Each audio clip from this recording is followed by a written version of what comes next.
Welcome back, pet parent. Today we are talking about senior dogs. And this is something that is so special to me, and I found out is very special to my guest as well. I have always had a soft spot in my heart for senior dogs and cats. Anytime I've ever adopted an animal, it has been usually an older animal. Kim, my dog, was probably one of the youngest animals I've ever adopted at 2.5.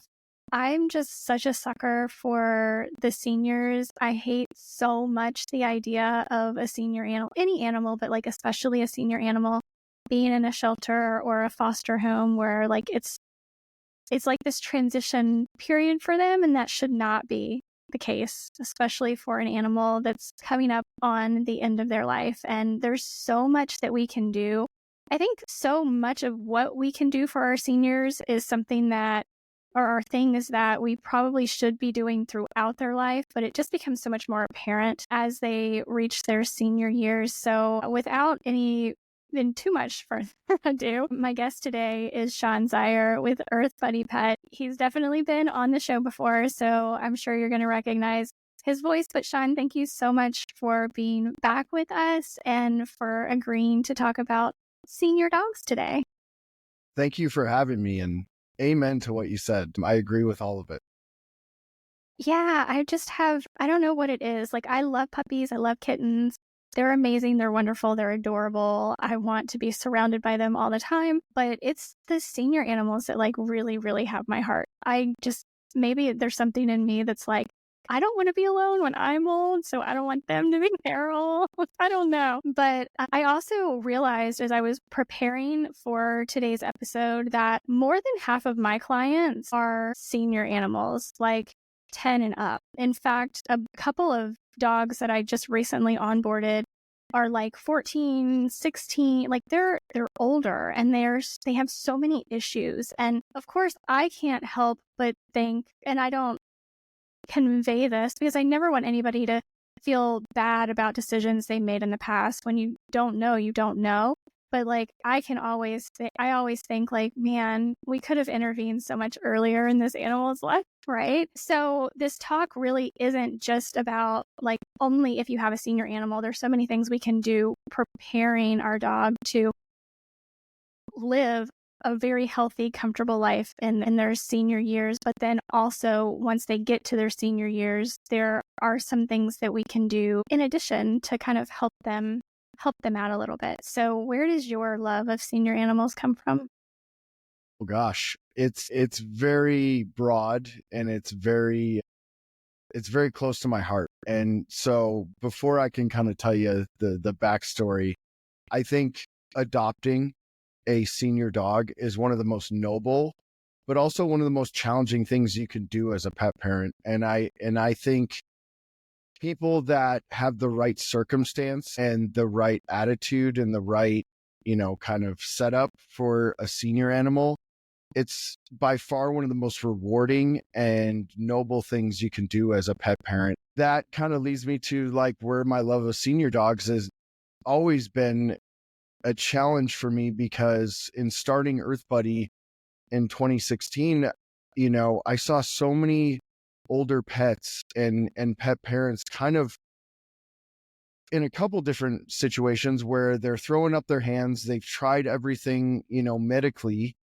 and there's only so much money you have a lot of times for these senior dogs that you start looking for these natural alternatives and modalities. And I think that's great, but it's also really hard. And there's a lot of mistakes that you can make, which I have made myself.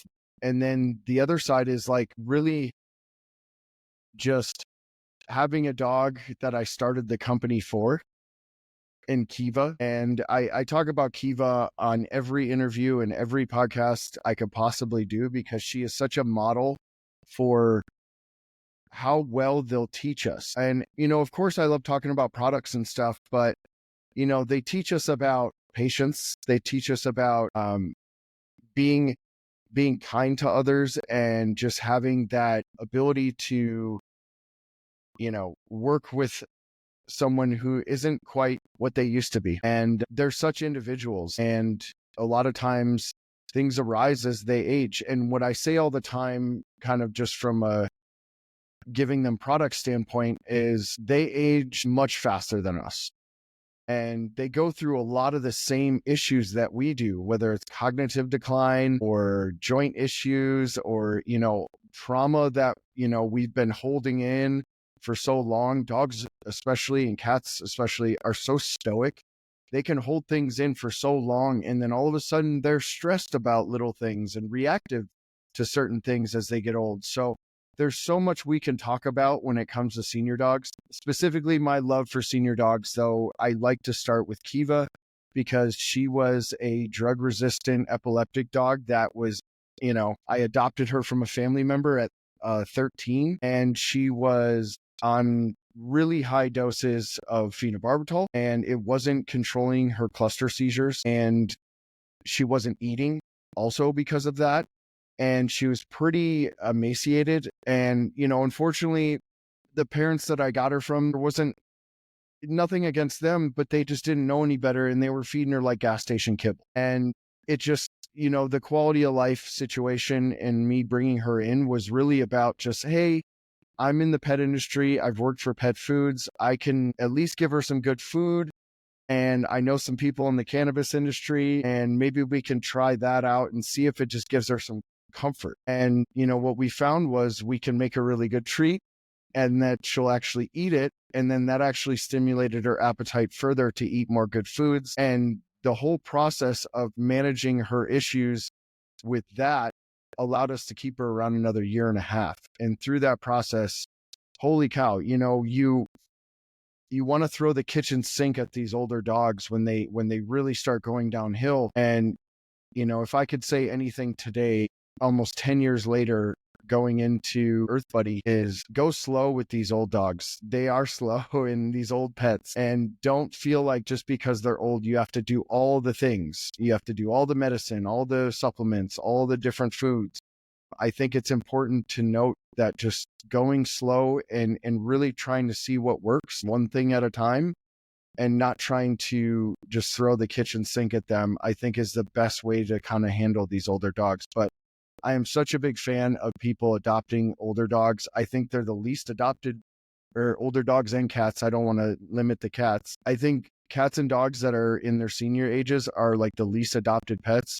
And if people have the means and the ability to do so, gosh, I hope they can. I hope they can, because those pets so often, end up passing in the facilities or at the places where, the adoption centers and fosters. That's the word I was looking for. And it's such a tough thing because it puts strain on the fosters because they don't always have the biggest funding situation either. So there's a lot of parts that we can connect to, and I kind of rambled on about all of them. So I'm happy Yeah, to that's get into any of them that you want. well, one of the things that really stood out that you just said, and I think this is something that my dog Kim is teaching me now. She just kind of hit her senior year. She just turned 11. So for a smaller dog, it's like she's at that beginning stages of hitting her senior years. She has definitely been teaching me to slow down and not throw everything at her. She will absolutely not eat if I put too much in her food. And not even, it doesn't even have to be supplements. It can be like added foods, like adding veggies and adding mushroom broth and like all the things that I want to add to her food. She's like, no, you're putting way too much on me. I don't want that. Yes. Because I am really big into doing as much with food as I can before supplementing. I mean, she does get a full spectrum hemp every day, but other than that, like as far as supplements go, it's mostly food for her. And she just is like, no, I'm not doing. And she not only will not eat, but then like she doesn't want to eat for days and weeks after, even if I take the stuff out of her food. So she's definitely teaching me that. I think that it's like, you can have the best intentions in the world and everything that you're trying to do be like natural and wonderful and could be so beneficial, but you really have to take that animal that's sitting in front of you into account and like go at their pace and do what they're willing to do, because I mean, you want them to eat before anything else. Like don't ruin the enjoyment of their food. Yeah. is something I'm learning with my dog. But with senior animals, one of the things that you mentioned and that I was thinking about coming into this is they do slow down. They don't produce the digestive enzymes they used to. Their joints can get achy.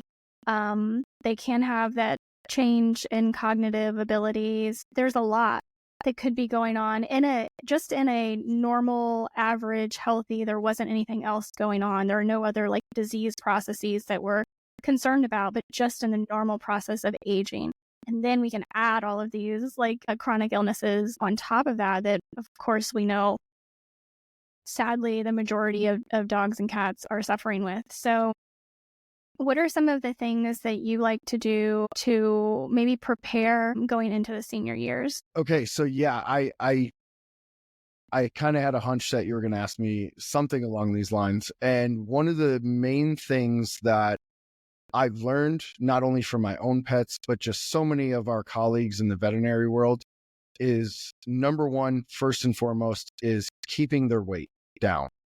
They should be at a healthy weight and they should get regular exercise. That's the easiest thing we can do. And surprise, surprise, that applies to us too. I think managing your pet's weight early on is the best way we can avoid a lot of these severe health issues. And even if they do come about as they're getting into their senior phase, it's a lot easier to manage if you don't add this obesity to that animal. So if, whatever the issue is, whether it's joint issues and more severe immune issues like cancer or, neurological issues, whether it's cognitive decline or seizures, if you add the fact that they're overweight, well, now all those things get exacerbated and you're dealing with a really uphill battle. So the first and foremost, keep their weight down, get them regular exercise, try to work on their calorie intake versus their expenditure.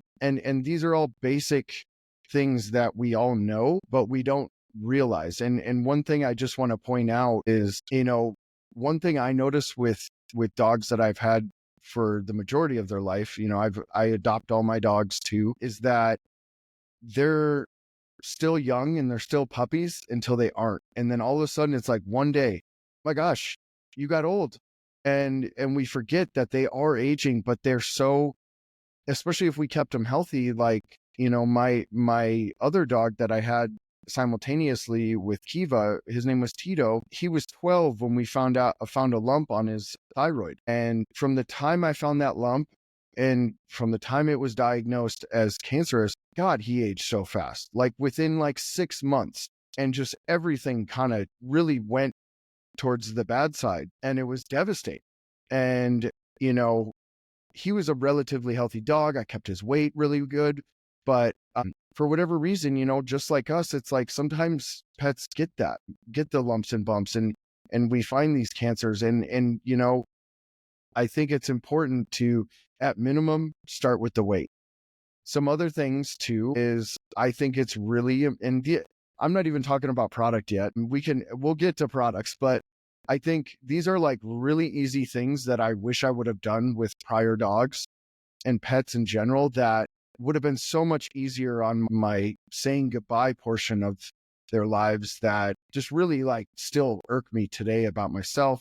But as we know, they're such good teachers, is create a veterinary team and diagnostic testing path that is going to give you consistent info and keep you in real-time updated status of like, know what their blood levels look like, understand kind of what, you can work on as they're younger, and then have that process kind of dialed. So when you do start to see things, you can retest blood and kind of know where to adjust. I think when I say veterinary team, I say, a lot of times we have our primary care physician and then that's the only time we go to the doctor. Same with our vets. I think vets have a huge toolbox and they have a huge undertaking as veterinarians and they see all different species. So they have a huge undertaking in terms of specialties and what they're good at. And I think finding at least three or four, maybe even adding a vet tech in there that does touch therapy, like massage therapy or acupuncture or some of these soft tissue therapies. But having a couple different options for your pets would be such a good starting point, especially as they get older. So then, okay, we can ramp up cold laser or whatever the thing is, but I don't have to go to the primary care person for that stuff. And you can start, adding in these different treatments that will really help that pet kind of thrive in those senior years. So I hope that kind of starts where we're going. Yeah, well, you said so many things. Definitely building a team, a care team for your animal is something I talk about a lot because I do, as amazing as our veterinarians are, I think we overutilize them. We ask them to do so much more than they are trained to do, than they should have to do. And that's on us. We as pet parents really need to step up and be the head of our pet's care team and to create that care team with multiple individuals, including your, indie pet store, because they have some amazing, they're an amazing resource. They're like the receptionist of the healthy pet world, right? Groomers, your veterinarian, maybe you have a holistic veterinarian that you do telemedicine with, like they're specialty veterinarians, a nutritionist, maybe. Like there's a lot that you can fill that team with depending on what your pet's needs actually are. And you also touched on something about kind of when you were talking about it was Tito, right? Tito. How he declined so quickly once you found that he had that cancerous growth on his thyroid. And as sad as that is, and I'm obviously sadder for you, you lived it, that is one of the things that I think is so important to talk about when we're discussing senior animals, is that we want them to have the longest possible health span where they are living their lives to the fullest up until the end. And then it's kind of a quick, like, okay, I guess this is it now. And that decline should be like the absolute quickest, shortest period of their life. But in reality, with so many animals, their health span is so short. And we just don't realize it. I think it's just so prevalent that we just don't realize it. How much they actually suffer. I know when I look at, like, I live much like you, I'm sure, with my dog and my cats my cats are 16 and they have their issues. They lived the first, like, almost half of their life being raised very conventionally with kibble and all of the pharmaceuticals and everything. So I definitely have the effects of that I'm dealing with my cats right now, but I feel lucky that I still have them and they're relatively healthy at 16 years old. But I'm looking at, my dog who's like amazingly healthy to the point where we're out on walks and people will come up and be like, how old is she? And I'll be like, she just turned 11. They're like, no way. Like, she doesn't look like it. She doesn't act like it. Her energy level is amazing. And so to like hear or see from people, even like people in my family, their animals, I'm like, how are you not noticing? I don't even live with this animal and I notice that their quality of life is nowhere near where like I would want it to be. It's amazing to me, but I guess we just are kind of like blind to it because it's so prevalent.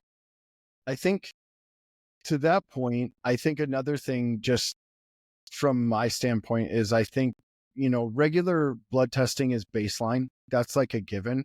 But I think what I've really learned through so many pets I've had is that there's other diagnostic testing that we can do and really pinpoint kind of how to figure out their diet and get kind of a better, more clear direction, which undoubtedly will make you observe your dog a little bit more closely to what you were just saying.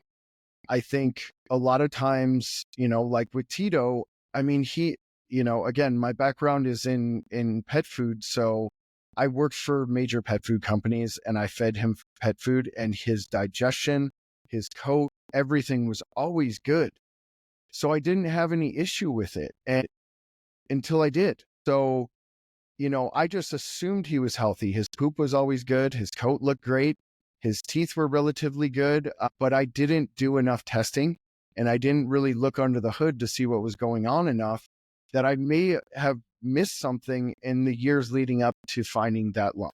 So what I can say is, like, don't just think because they look good and they're still up for walks and they're still, running around like crazy and they still have energy, everything is perfect. I think it's good just to have a check-in with not only diagnostic testing, but also one thing I've been really keen on lately is just doing a once over on their body, just kind of feeling around through their joints.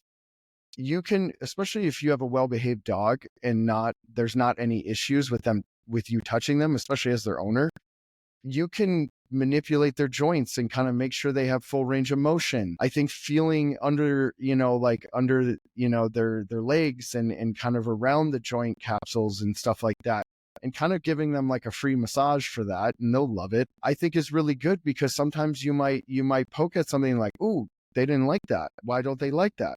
And maybe it gives you insight into how they're sitting regularly that you just thought that's how they sit. So there's so many things that we can take upon ourselves. And I'll just mention a couple of resources that I like. I like Innovate Pet Labs for diagnostic testing. I like Parsley Pet.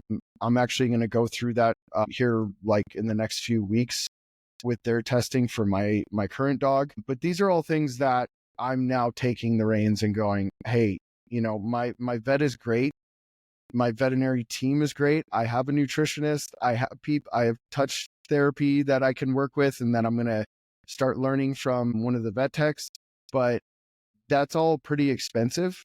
I could take some of this on my own command and really start to understand what I can do nutritionally for my dog now. So I wish I had this insight with my dogs while I was starting EarthBuddy, but I just didn't. And we kind of just react to those things. And I don't want people to have to do that, because sometimes your pet is just fine. And then all of a sudden you're like, oh my gosh, we got to do everything. Yeah. Well, I'm glad you keep bringing up diagnostic testing, actually, because I just did a reel recently about the 4 tests that I wish every dog parent would do. And you said that, blood tests are kind of like a duh, like everybody knows that. But actually, I find that I didn't realize this until I started working like one-on-one with clients. It isn't. It's something that nobody does. And most veterinarians often don't even recommend doing it until there's a problem with an animal. And so actually having a blood panel done earlier on when there's nothing wrong, so that, it's a good day and your dog is healthy and you have a baseline to actually be able to look back on when something does go wrong. So you're like, well, something here is slightly elevated, but that doesn't seem like a big deal. But then if you look back at the baseline when the animal was healthy and it's actually like jumped up considerably, like then you actually know that. So the basic blood test is definitely just, full blood panel, CBC, that kind of thing. Parsley Pet or, hair tissue mineral analysis is definitely on there for me. I love that you're not only getting like the nutrient absorption, but also the like toxicity levels in the body.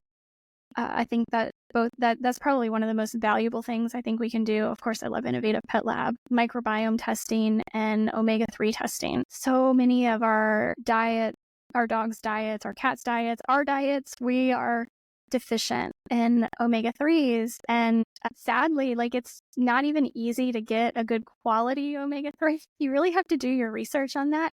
But that is definitely, maybe we can kind of segue into some supplements, because omega-3 supplementation is huge for me throughout a dog's life. They really, really need it as a puppy for building their brain. It's still important throughout their life, but then once they get into their senior years, I think it's like really, really important again for, the anti-inflammatory properties that it has throughout the body. What are some of the other supplements that you really look for in supporting a senior animal? Yeah, I mean, you hit the number one. I think from a supplementation standpoint, omega-3s, EPA and DHA, that's a good starting measure, I would say. And we don't make a fish oil product. That's a whole different ball of wax, because sourcing is wild in that. Just off the top of my head, I really like Nordic Naturals, and I know you had a talk with Jonah, and from what I've learned from people like him and other veterinarians that I've spoke with, like, you really want to look at high EPA and DHA. And for myself too, I make sure I get the highest possible amount. And it seems like, from what I can tell, both personally and for pets, they tolerate it really well at pretty high doses, especially senior dogs. And a lot of times they respond really well. I mean, healthy fats in general, I think another kind of 1B to that would be MCT oil. MCT is a tricky topic. It's medium chain triglycerides. They're 50%, they're what makes up 50% of what a coconut is. And it's most of the fat sourced from the coconut. And there's three main forms that we talk about. There's capric, caprylic, and lauric acid. You want all three. And you want to have a brand that has all three showing on their label. And then obviously we mix that with our CBD. So we make sure that, our supply of MCT has those different fat sources or different medium chain triglycerides.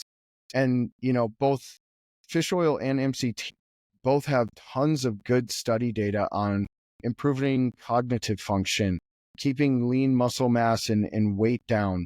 You can go on and on about the benefits of healthy fats, and especially those two. They're super absorbable too. Most pets can tolerate pretty good doses, like even human suggested doses. And then secondary to those, and I don't think this gets talked about a lot, but I think it's starting to be a little bit more of a popular topic, is glutathione pathways. We can address this a couple different ways. And I think you can do, just from a natural food standpoint, there are cruciferous vegetables that you can add to your pet's diet from a whole food standpoint to encourage natural glutathione production. And just thinking about, again, pets are aging faster than us. And just like us, our glutathione production goes down as we age.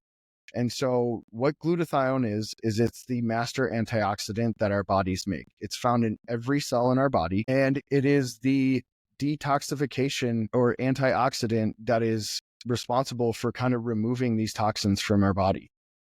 Same with our pets, especially if they've been, a long-term kibble-fed dog. Like, there's a lot that goes into the kibble side of things, and I'll spare that conversation today. But the reality is regardless if it's kibble or not, foods are going to have toxins in them, and they also don't wear shoes. So their feet are touching all kinds of ground. There's toxins in the environment. There's toxins in the air, and they are much more exposed to them because a lot of times they're walking barefoot outside in their paws. And so their paws absorb things. If you live in an apartment complex, most apartments and communities that have lawn care are spraying heavily with pesticides and herbicides and things like that. So our pets are exposed to all this, plus our cleaning supplies at home. So that's a whole wormhole. So how do we kind of fight against that? And I think the best way is addressing the glutathione pathways. And so where that kind of leads me from a supplementation standpoint is we have a liposomal glutathione product that not only provides them with a pretty good dose of an encapsulated form of glutathione to not only help that detoxification process, but also we add amino acids that are the building blocks of this glutathione antioxidant and help their natural production. And primarily where glutathione specifically is produced is in the liver. They find the most abundant amounts of glutathione is in the liver. So addressing that through the liver with these different aminos is a great way to keep your pet healthy and young feeling, and keep their personality and keep their appetite up for your circumstance. So it's like, that is probably the second thing I would look at, is like, one, healthy fats, and two, addressing that glutathione pathway. And you could do it with whole foods to start if they're relatively healthy. But I think when things are starting to really slow down, whether it's I see a lot of pets with the glossed over eyes, and they're relatively healthy looking, but those eyes, I think one of the vets that we know talks about how, like, the eyes are the pathway to the liver, or, it's a saying like that. But A lot of times when these pets get the glaucoma or the glossed over eyes and they start losing their sight, that's a good indicator of there's some liver issues. So we can address these things with glutathione supplementation. I know vets are now doing intravenous application of glutathione, which is the most optimal way to get glutathione into a pet, especially an older pet. However, it is pretty cost prohibitive and it's expensive, including for us. So I think finding a supplement that has a good form of it and a quality form, which is what we make, is really one of the best ways you can address that. So, and I have a couple other supplements, but I can go on and on about glutathione. Yeah, well, I think glutathione is something that definitely we don't talk about it enough. And maybe that's because people weren't paying a whole lot of attention to it for a very long time. But really quickly, I did want to kind of circle back to the fact that you brought up MCT oil, because I get a lot of pushback on both fish oil and MCT oil because so many dogs struggle with pancreatitis. And MCT is actually, the body doesn't process it the same way. So it actually can be very beneficial for dogs with pancreatitis to incorporate MCT oil into their diet for all the reasons you mentioned, but it doesn't have that same effect, whereas, these fatty oils can sometimes cause flare-ups in a dog that has like chronic pancreatitis issues. So I wanted to kind of throw that in because I know that for me, at least, that's something I get a lot of pushback with, is like, oh, but my dog has pancreatitis. I can't do this. I can't do that. Right. And there's a lot of education that I think we could do a whole episode on pancreatitis. But yeah, the glutathione, that is something that I only recently, like in the past few years, learned about.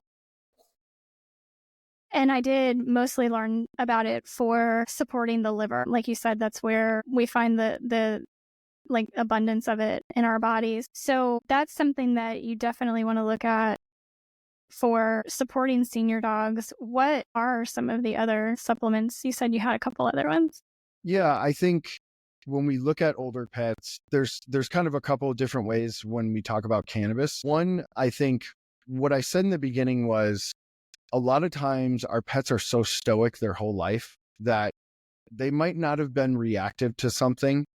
And then out of nowhere, and as a company that makes CBD products, I'll just say CBD products, but more cannabis extracts, what we hear a lot of times is my dog was totally fine. And then out of nowhere, this last July 4th or this last rain season, they freaked out and something, triggered them. And it's like, I believe you, but I also think that has always been something that bothered them.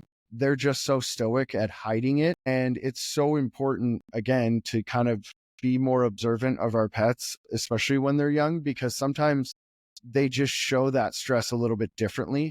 But as they're older, they're like, you know what? I'm old and I can't hold this in anymore. That freaks me out. I'm bummed out about it.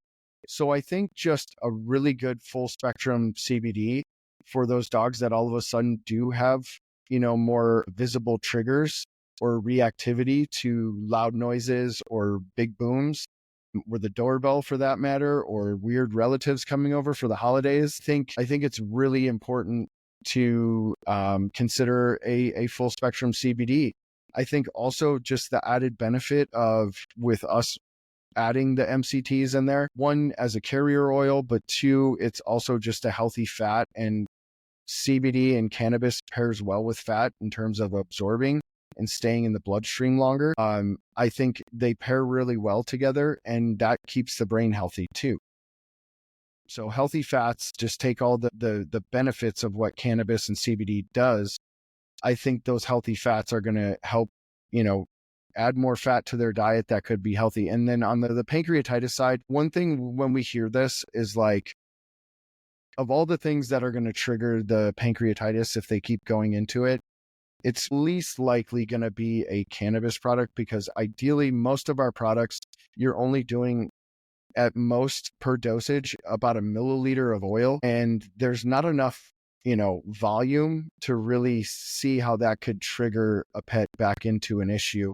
So I don't see a lot of pet owners that have this issue say, oh, I gave them the CBD product and then it put them in an issue. However, I did just have a vet today talk about another product that they gave to an animal, or a patient gave a different product to an animal, and they did have an issue with it. So it's not like a straight line. However, I don't see it a lot with our products, in terms of a pet that has that concern and wants to do that. And oftentimes, just from the inflammatory response standpoint, it could be good for that animal, in getting those healthy fats. Like you said, it's a different pathway and they're processed differently. And more the concern with pancreatitis I see a lot of times is, really low quality processed animal fat, is the basic way to say that. Again, now, when it comes to cannabis, I just want to jump back into that, is not every pet just becomes reactive as they get older. So I think a lot of times, and one thing that I noticed with older pets is they don't always need a ton of CBD because it can be a bit sedative. And if an older dog or cat, for the most part, is sleeping 16 to 18 hours a day, maybe that's not the right formulation of cannabis that they should be on. And so one of the things that we did, in early 2020 was start looking at different formulations of different extracts that we grow on our farm. And we started looking at cannabinoids like CBG, or the raw extract in CBDA, in that they are a little bit less sedative. They still will have a calming effect, but they are much less sedative than I've seen with other extracts in CBD. And a lot of times they act on different pathways than just regular CBD, which is really exciting because there's actual data on dogs and cats with these different things coming out and what we can address with them. So, for example, as dogs age, regardless if they were healthy weight or not, we find that CBDA acts on the same COX-2 inhibition that a lot of anti-inflammatories do. So a totally different pathway that we can act on and address from, the typical joint aches and pains and things like that with a CBDA product, and not necessarily sedate them as much. So another supplement that I'm sure you want to bring up is mushroom. Yes. Yes. I love fungi. Yes, Yeah. there's so many. Yeah. And I would just say, like, in first and foremost, just to keep it simple from a whole food standpoint, fish oil and omega-3s and the MCTs, I think, are like just a really easy kind of whole food supplement starting point. But in addition, I don't think there's like an order. You can try these and you don't have to do them all. I've worked my current dog into pretty much addressing everything we're talking about with the supplementation, but it did take a long time, and it did take, low and slow with the amounts I used in these products. So I just want to preface that. With mushrooms, I think they are a phenomenal option for young pets even. And I think it's a great way to not only give them the prebiotic effect that mushrooms have on the gut, but also just keep their immune system online and engaged. And so if we're waiting till they're young to start dosing all these different mushrooms or single species products, I think we're trying to throw, a lot at a bigger issue. And so I have been really big on, hey, if you have a younger dog that's relatively healthy, it doesn't hurt to start incorporating functional mushroom blends into their food and really starting to engage their immune system so it can be adaptogenic, or meaning it doesn't always have to upregulate or downregulate. And mushrooms are really functional in that sense of allowing the body to handle stress accordingly. So whatever that stress is, whether the immune system needs to be upregulated or downregulated, we can really train that immune system to kind of work properly. But when they're older, it's a lot harder to get that same response as if, as opposed to when we're giving it to them younger. So I love functional mushrooms for that. I prefer blends because I feel like you're creating a Marvel superhero team, and you're creating like this team of different compounds, and each mushroom has its own superpowers. And as Dr. Rob says, there's a mushroom for that. When I think about just general health, I like blends just because you're creating this whole entourage effect of different compounds that the mushrooms can provide to really stimulate that immune function. Yeah. Well, and it can be helpful for companies to put those blends together who know like how they're going to work together to create them for specific uses, because we can obviously learn about individual mushrooms, and they all, as you said, have some sort of properties to help support the immune system, but then certain ones also have different attributes that help with, like, lion's mane for cognitive function, or I want to say it's cordyceps for inflammation.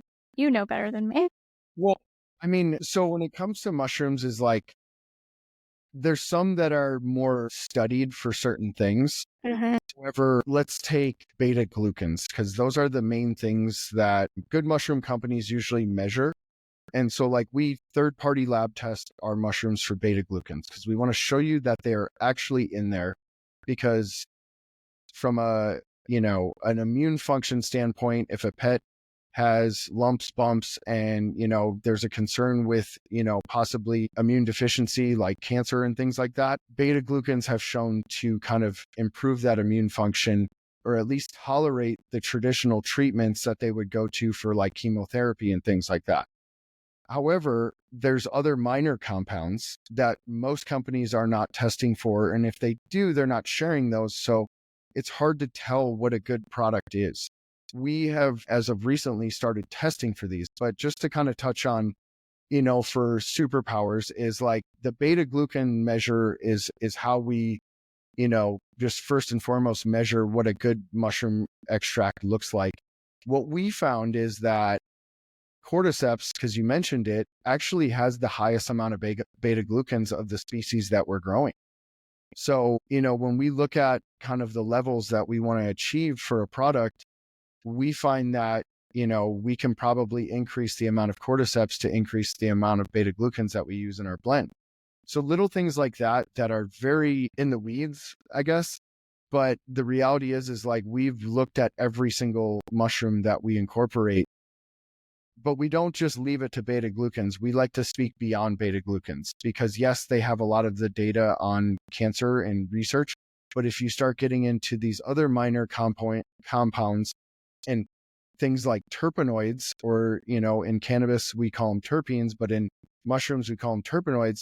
Things like in reishi mushroom, there's a compound called ganodermic acid, which has shown to be really great for histamine function and balancing that histamine response in pets, especially. I think those kind of things, we can kind of go down the road of each mushroom and go, hey, yes, they have these basic benefits that you see in marketing and studies. But then when you start breaking apart all these different compounds in each mushroom, it becomes so fun for me because I'm like, well, they kind of address a lot of different things. And that's why you see in so many herbal remedies and different, traditional Chinese medicine, they use reishi mushroom in so many different things, because what we know right now is I think reishi mushroom has 800 compounds just in Wow. one mushroom that they found. And like, it's probably still counting. Yeah. So each mushroom is going to continue to evolve in what we understand about it. And I think that's the beauty of having a blend, is like, hey, we're going to throw this blend that we've come up with just based on the research, but also just all these individual compounds that we know are in there, and can say, hey, this is just going to really balance your pet's immune function, their histamine response, and allow them to tolerate those kind of age-related issues that they encounter as they become seniors a little bit better. And so just as a baseline, I think it's so important that we incorporate mushrooms into our pet's diet. And just from like a digestive standpoint, I think we can get a lot of benefit out of it. Yeah, well, and I wanted to also bring up, and this is, I mean, it is anecdotal, but I think we know this of lion's mane, because in talking about senior dogs, we have throughout this whole episode talked about cognitive health and cognitive decline. And someone, I think we both know, I'm pretty sure we both know her. She has senior dogs, and one of them this year was suffering very, very badly with sundowners. And to the point where she was like, it's been weeks and I haven't slept. And what am I? So she was doing all the things and ended up finding somebody local at her farmer's market growing lion's mane.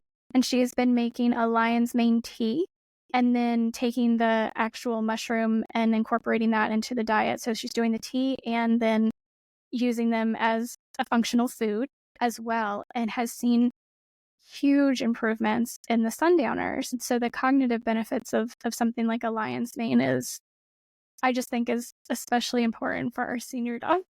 No, I love lion's mane. I think a couple things to lion's mane superpowers is, we always kind of look to the cognitive benefits of lion's mane, and most of the data is around the mycelial extracts and the arenacenes, and there's a couple other compounds in the mycelium that they find most abundant. So the fruit body is obviously really great, but I think there's like two parts of mushrooms. There's the actual mushroom fruiting body, and then there's the mycelium, which is like the roots of a plant. They both have different compounds from one to the other. And that's what we're really starting to find. And one thing I found with lion's mane is that it also has a significant calming effect. And also, probably more importantly, is it has a real positive benefit on digestive health. And I think just to, again, anecdotally, but like just hearing that story, it's like maybe they're calming the digestive issues down too, calming that pet's tummy, and then they're able to get more restful sleep and kind of just relax.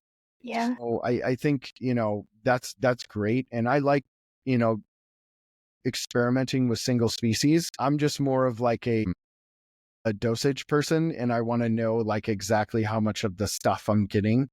And so I love using, teas or even cooking mushrooms, but whatever way you can get it in, I'm a big fan of. And then, to the sundowners thing, one thing I think, a combination of the different supplements we've talked about, and I didn't mention was, a lot of elderly people and pets, when they start having that sundowners, it's hard to get restful sleep. And then they're kind of out of it the next day. And this cycle compounds over time. And one thing that we did was we created a kind of jumping back into cannabis was a CBN product, which a lot of people are using for sleep. And, the funny thing is like, there's not a lot of data to show that it helps with sleep. However, we get some of the best responses with these elderly pets. So I think a combo of maybe her lion's mane and incorporating that CBN can really at nighttime get that pet to rest and start calming down and relaxing, and then actually have like a sleep cycle that makes sense to the circadian rhythm. Yeah, I think there's so much. And again, I say this all the time on the podcast. It's putting out this kind of generalized information. When we sit down with an individual animal, like we can be so much more specific and get more like detailed into like this supplement, that supplement, this, what we want for an individual animal based on their own needs. Of course, this wasn't the time or place to talk about nutrition because we talk about that so much that it's like, duh, like, duh. But I did want to also just mention to anybody listening who happens to be also utilizing pharmaceuticals that like there's no shame in that. I know that a lot of times we need to resort to whatever we have available to us to get the best out of our dog or cat that we can. Hopefully, when we do that, we're shooting for something short term to get us through. But one of the things that I did want to mention, a pharmaceutical that has become very, very popular lately in the veterinary community, that by the time this podcast comes out, I did a solo episode on this that I really want you guys to go back and listen to because there was way too much to talk about here, is Librela for dogs and Silencia for cats.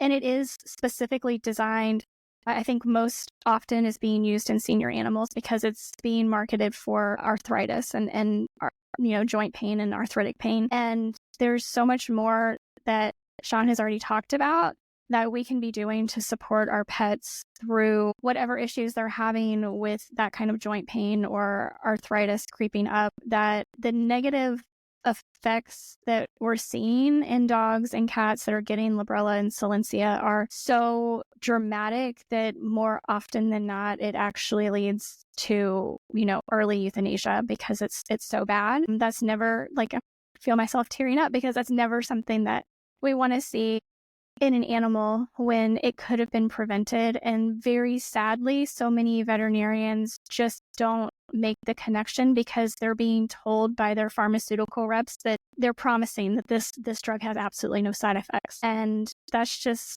the sad state of the world we live in. So I wanted to kind of throw that in and say, please go back and listen to that episode if you haven't, because it directly affects a lot of senior pets. And I don't know if you've done any research into that particular pharmaceutical. I've seen kind of the news coming out about it, and it sucks. I don't know enough about it, and I haven't looked at kind of the pathways, and I haven't talked to enough vets on both the holistic and traditional side. But, just kind of seconding what you said about just drugs in general is I'm not anti-pharmaceuticals. I think our medicine pathway is great, and the way they create drugs, a lot of times they work. The side effects, that's a different conversation, like you said.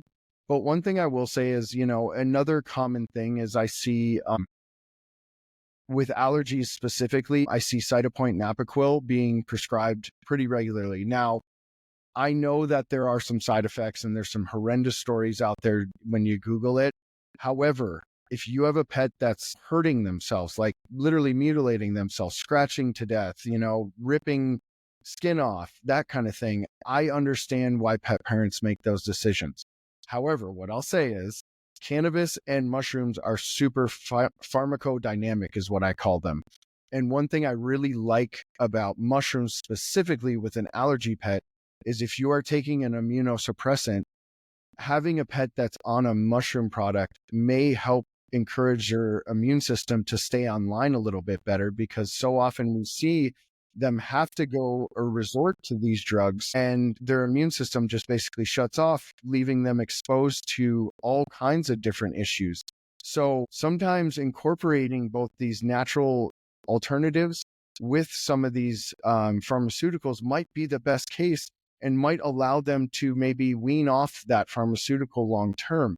So I don't think they're a replacement for the pharmaceutical, because sometimes it just has to be incorporated. But I think there's a huge opportunity in a lot of cases that you can incorporate some of these natural remedies and not have to use them and not rely on the pharmaceutical as much. So I don't like saying, hey, use this instead of that. That's not what I'm trying to say. I think there's just a benefit to looking at more of an integrative approach for both modalities. And I think that's a healthier way. But I haven't looked into the pharmaceutical that you speak of as much. But I do see that the side effects are becoming more prevalent in the news, and pet owners are not happy. I don't want to just sit here and say, hey, there's like a million other things you can do. But a lot of times there are other ways that we can address it beforehand before you even get to that point where this is the only option. And that's what I hate to see, especially with like some of those pharmaceuticals I mentioned.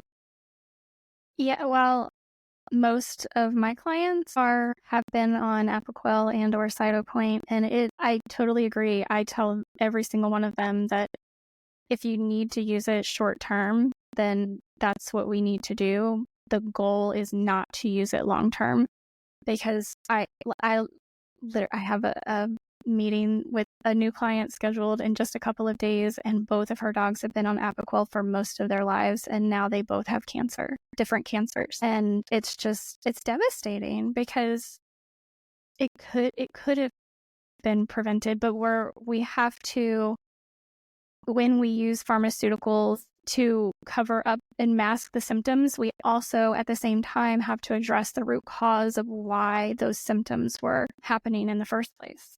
Yeah, and exactly to your point, I think this is where the biggest, lever that we can pull is nutrition. But if they are on that thing for an extended period of time, that drug for an extended period of time, they're not even getting the full benefits of their nutrition.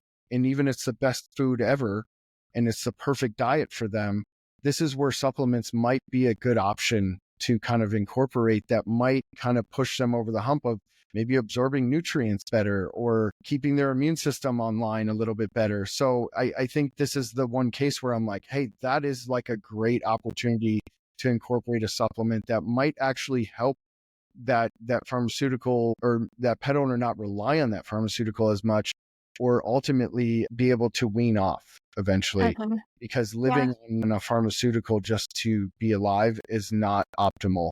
And that's really what, the kind of what we talked about today is optimizing, your pet's life from, you said health span. I want to optimize a pet's life from the beginning to the end. So Yeah. Well, and to take that and kind of go back, you said, they do, a lot of pharmaceuticals do inhibit, especially long-term use, inhibit a lot of different nutrient absorptions. So circling back around to the beginning, talking about the hair tissue mineral analysis testing, letting us know if there are issues with nutrient absorption, if there are, whether it's too little or too much of certain nutrients, that in both cases can cause big problems depending on what that vitamin or mineral is. And yeah, so for senior dogs, basically using diagnostics to the best of their abilities to get us the information they want and trying to go back through exercise, keeping them lean, keeping them at a healthy weight. Nutrition, of course, being very, very important, and then targeted supplementation. So what did we talk about? We talked about omegas. We talked about cannabis. We talked about mushrooms, glutathione. Did I miss anything? No, those were the top ones that we addressed. And I think just adding to, your knowledge is like our vets say test, don't guess. That's first and foremost. But I think even before we start testing, we can assess, don't guess. Don't assume that your dog is healthy because they look, act, and feel or are moving around healthy. We can assess a little bit more before we have to go to those testing measures. Yes. And so just to what you said earlier about doing those all over body checks. Mhm. I've actually been really bad about that lately. I used to do that with my dog every single night because she sits right next to me on the couch when we're, watching TV, getting ready to go to bed. And I haven't had a whole lot of TV time lately. I'm so busy, and I think that's maybe why. But yeah, I literally will just kind of do a once over pretty much all over her body. And that really, just that alone can give us so much information. It's like, oh, that lump wasn't there before, or that lump has grown. Maybe I need to get it checked out, just different things like that. And sensitive spots. I mean, there's so much that we could talk about, right? Acupuncture, acupressure, massage, T-touch, Reiki, like all of the things that we could talk about that can be beneficial for different animals. So yeah, the senior animals are so special, and I appreciate you coming on and talking about them. Yeah, I appreciate you having me, and we can talk about so many different things. I mean, it's sometimes can be overwhelming, just like any subject that you speak about. But I think, just having that ability to observe and possibly journal and take notes with your pet, I think is a really simple way and free way, honestly, of just, touching them. And we all know how to massage muscles. We all know how to kind of rub them down and, the places they like. I think that's a great starting point. And just being more in touch with your dog, other than just the day-to-day functions, is just a healthy way to, improve their quality of life. Awesome. So EarthBuddy does provide CBD, mushrooms, and glutathione. And I will put the link in the show notes, but it's EarthBuddy Pet? Yeah, earthbuddypet.com, at earthbuddypet online and all the socials. And we regularly put out different kinds of guides and different content in our blog, just kind of addressing everything we talked about and, assessing how to look at a supplement for them and how to use it. So we try to provide as much information that is actionable and realistic to a pet owner's life. So happy to help. There, anybody can reach out to us. They'll usually get a response pretty quick when it comes to specific individualized situations. I love that, and I appreciate all of your knowledge and your time today. Guys, check out EarthBuddy Pet. Thank you so much for your time today, Sean. And yeah, you guys give your pets some extra love from both me and Sean today. Merry Christmas and Happy New Year.